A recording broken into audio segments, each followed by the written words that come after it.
look at Part 1. Part 1.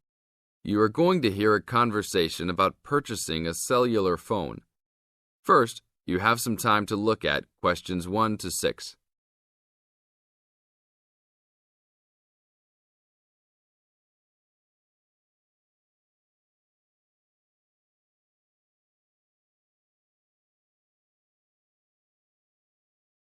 Now listen to the tape and answer questions 1 to 6. Excuse me, can you give me some information about purchasing a cellular phone? Of course, my pleasure.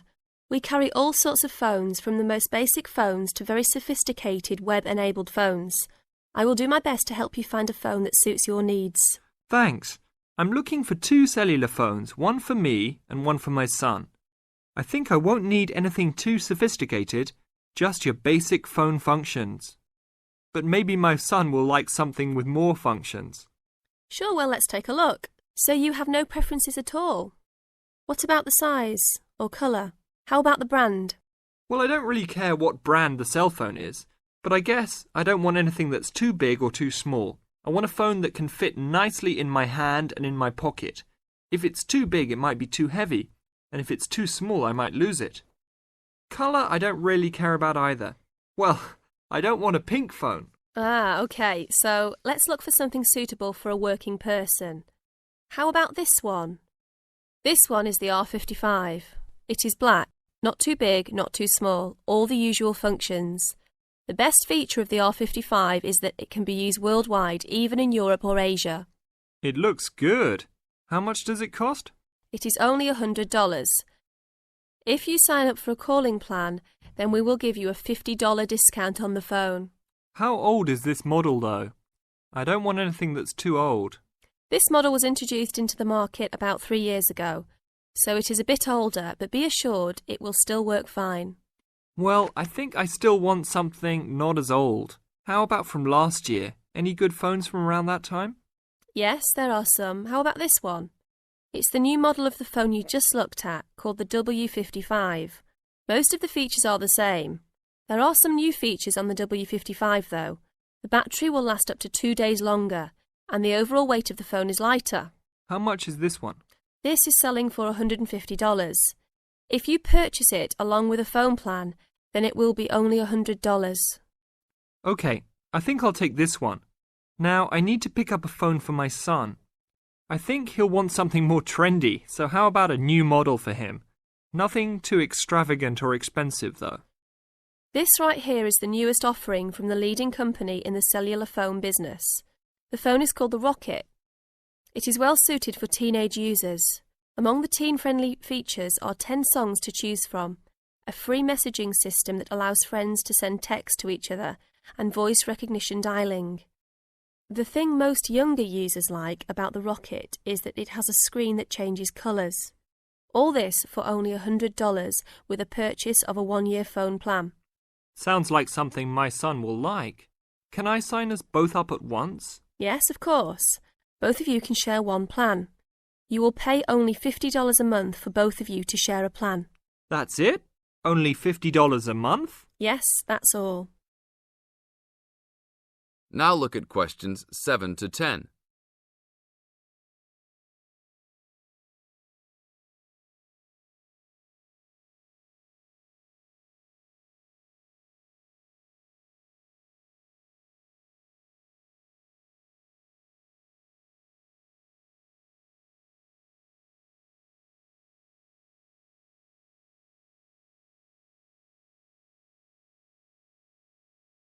Now listen to the tape and answer questions 7 to 10. OK, I will need your information. Name and address, please. Richard Derek Jones. What's your profession? I'm an engineer. Address, please. 322 First Street, San Francisco, California. And phone number, please. 621-360-7601. Oh, sorry, that's the wrong number. 621-360-7610. How many phones do you want activated onto your plan? 2 for now. Thank you very much. Your phones will be ready in a minute. That is the end of part 1. You now have half a minute to check your answers.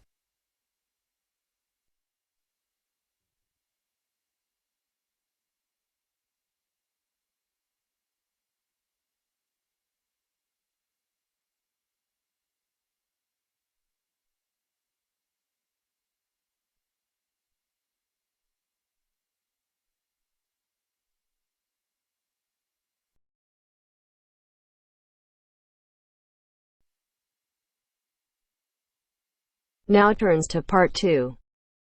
Part 2. You will hear a tour guide welcoming a group of visitors to the British Library and telling them about the library and what they will see there. First, you have some time to look at questions 11 to 15.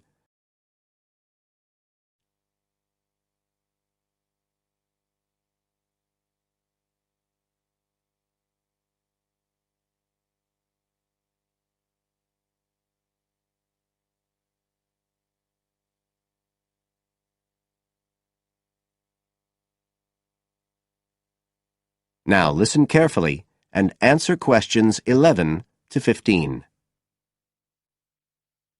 Good afternoon, ladies and gentlemen, and welcome to your very own tour of the British Library on this lovely afternoon. My name is Tony Walters, and I'm your guide for today. Could I please see your tickets for the guided tour? I'd also like to remind you that any tickets bought today do not include a visit to the reading rooms. I'm afraid we don't do visits on Fridays, or any weekday during working hours, so as not to disturb the readers. But if you do want to see those rooms, the only day there are tours is on Sundays. So, I don't want anyone to be disappointed about that today. OK? Thank you. Right, we'll start with a brief introduction. As many of you know, this is the United Kingdom's National Library, and you can see that this is a magnificent modern building. It was first designed by Sir Colin St. John Wilson in 1977, and inaugurated by Her Majesty the Queen more than 20 years later in 1998. As you can see, the size is immense, and the basements alone have 300 kilometres of shelving, and that's enough to hold about 12 million books. The total floor space here is 100,000 square metres, and, as I'll show you, the library houses a huge range of facilities and exhibition spaces. And it has 1,000 staff members based here in the building. So, you can appreciate the scale of our operation. In fact, this was the biggest publicly funded building constructed in the United Kingdom last century. It is still funded by the government as a national institution, of course, and it houses one of the most important collections in the world. The different items come from every continent and span almost 3,000 years. The library isn't a public library, though. You can't just come in and join and borrow any of the books. Access to the collections is limited to those involved in carrying out research. So it's really a huge reference library for that purpose, and anyone who wants to consult any materials that are kept here can formally apply to use the library reading rooms. You now have some time to look at questions 16 to 20.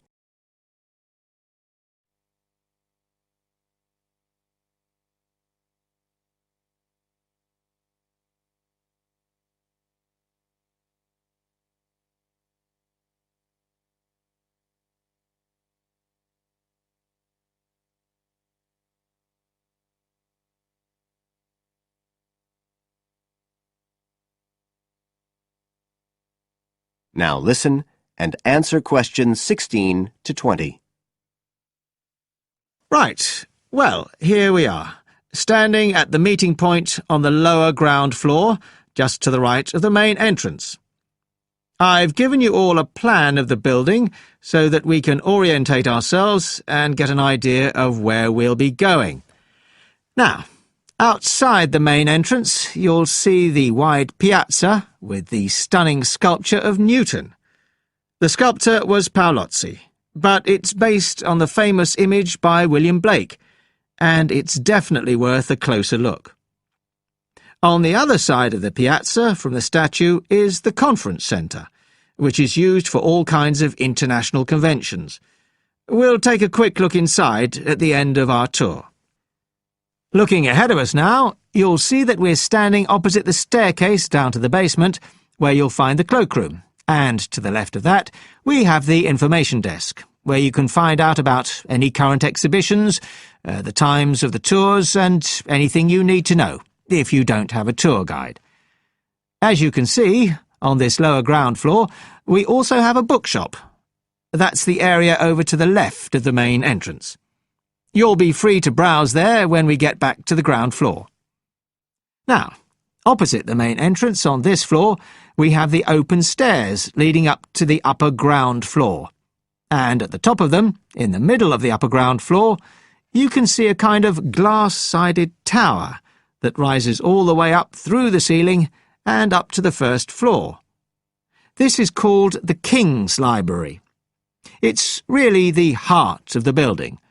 It was built to house the collection that was presented to the nation in 1823 by the King. You can see it from every floor above ground. When we go up there, you'll find the library's treasures gallery on the left. Can you find it on your plan? That's the exciting one. So we'll be visiting that first, but we'll also take a look at the stamp display situated behind it on the way to the cafe. A lot of people miss that. The cafeteria runs along the back of the floor, and in the right-hand corner you'll find the lifts and toilets. Always good to locate them. The other main area on that floor is the public access catalogue section, and I'll show you how that operates when we get up there.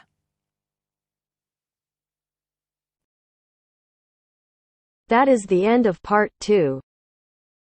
You now have half a minute to check your answers.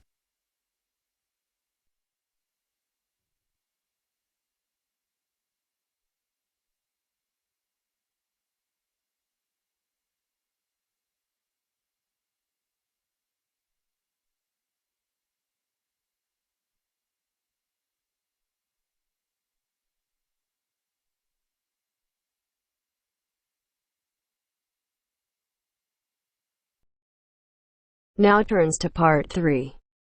Part 3. You will hear 2 conversations. Are based on the following conversation. The answer should be appropriate to the content of this conversation. First, you have some time to look at questions 21 to 25.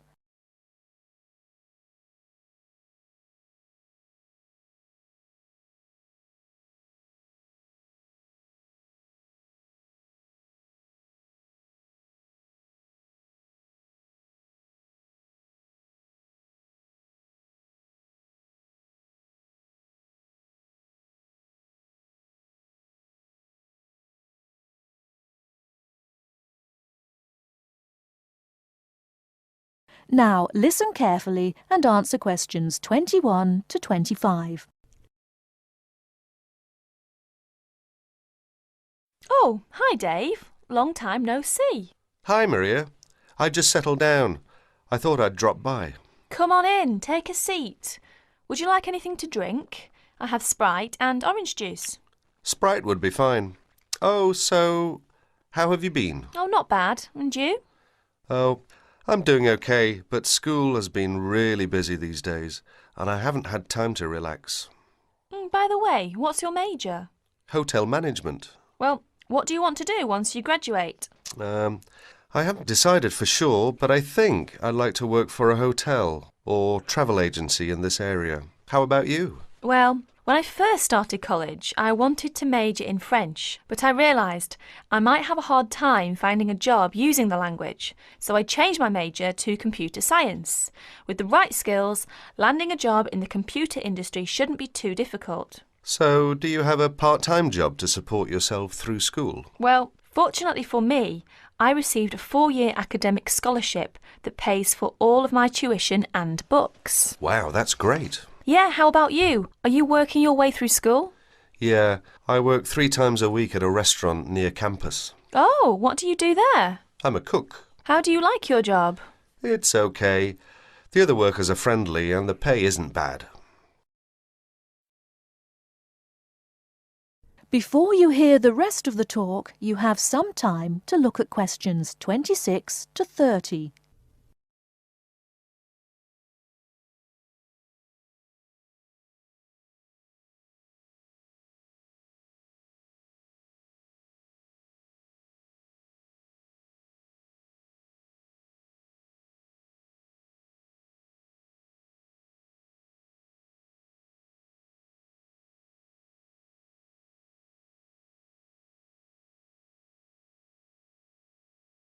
Now listen and answer questions 26 to 30.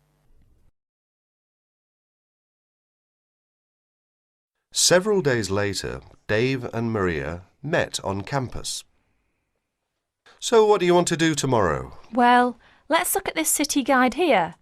Here's something interesting. Why don't we first visit the art museum in the morning? Okay, I like that idea. And where do you want to have lunch?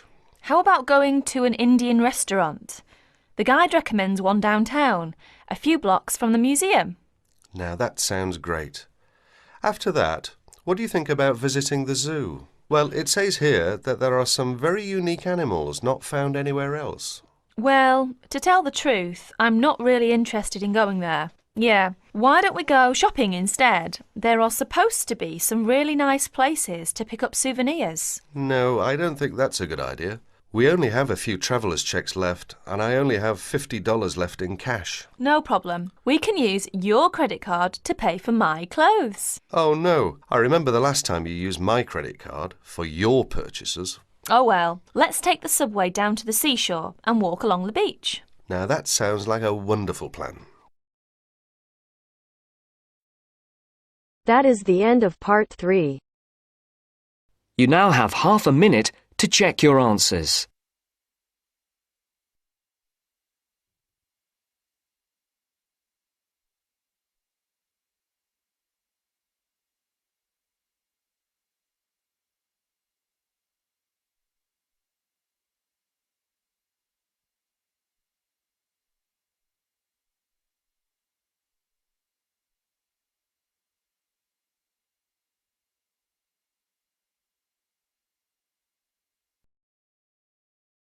Now turns to part 4. Part 4. Hear a lecture on the research on teen brain. Now you have half a minute to read the questions 31 to 40.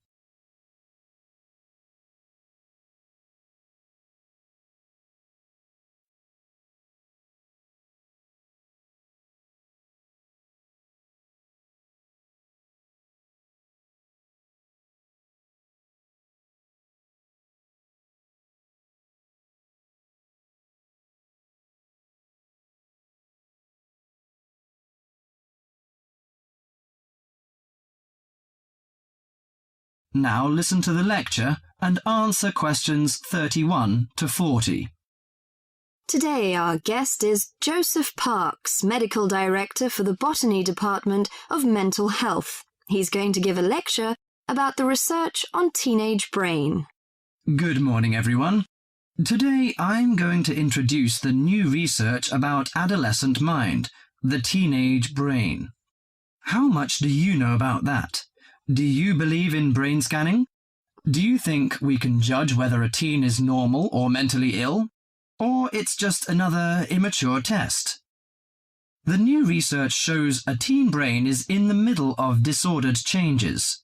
Those changes, scientists now believe, are so significant that they may reveal the mysteries of mental illness, explaining why some teens commit suicide, why others harm their classmates, and why some emerge later in life with mental disorders.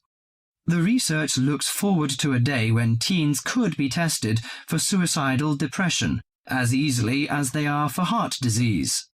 But there are signs that society and parents in particular would reject such a tool.